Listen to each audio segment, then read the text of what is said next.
What's going on, dudes and dudettes? So I was finally able to catch up on The Bear Season 4, and it was great. Obviously, a lot better than what Season 3 was. I thought Season 3 was just kind of all over the place and introducing, whether it was too many new characters or following too many storylines I didn't really care about, but it finally went back to the main group, which is great in my opinion. So basically, the synopsis of this one is The Bear Season 4 finds Carmen, Sydney, and Richie pushing forward, determined to elevate the Bear restaurant to the next level. Facing new challenges, the team must adapt and overcome, with the season exploring the pursuit of excellence and what's worth holding onto. And yeah, that's basically what it is. And yeah, The Bear is a great show. Obviously, I always thought it was kind of weird that it's always in the comedy series area when it comes to awards season in the Emmys, even though it's definitely more of a drama. Like, there's funny moments and crazy moments that you're laughing at just because you can't believe it's happening, but most of the time it's very dark and deep and dealing with a lot of mental issues and,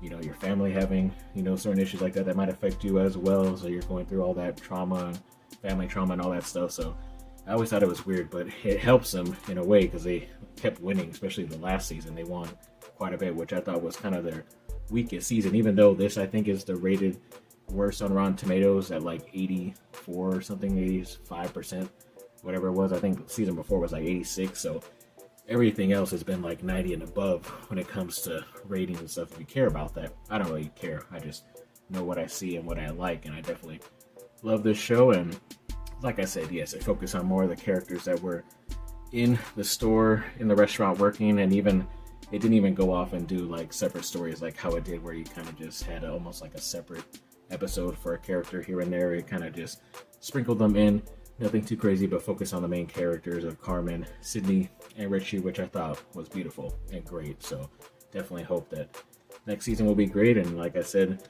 in most recent movie updates that I've done on a separate video, that they are already renewed for a season 5, and that's gonna be crazy because they kind of say goodbye to one of the main characters. I won't spoil who in case you are watching the show as of right now, but I think it's just because that actor might be becoming more famous and needs probably a little bit more time away to not film as much for next season. But I still hope they kind of incorporate their character in at least half the season or a third of the season, something like that, so we can still follow their story, because I'm sure their story in The Bear outside of the restaurant is still not over. I just hope that they can find a way to finish that instead of just letting it be off something and we don't know anything about that character. But either way, I don't know how many times I have to say this to you all, but The Bear is one of the best shows out there. And yes, sadly, I had to pay a little bit extra. I had to upgrade like $5 or $10 more bucks on Spectrum to be able to watch Hulu. But either way, still worth it.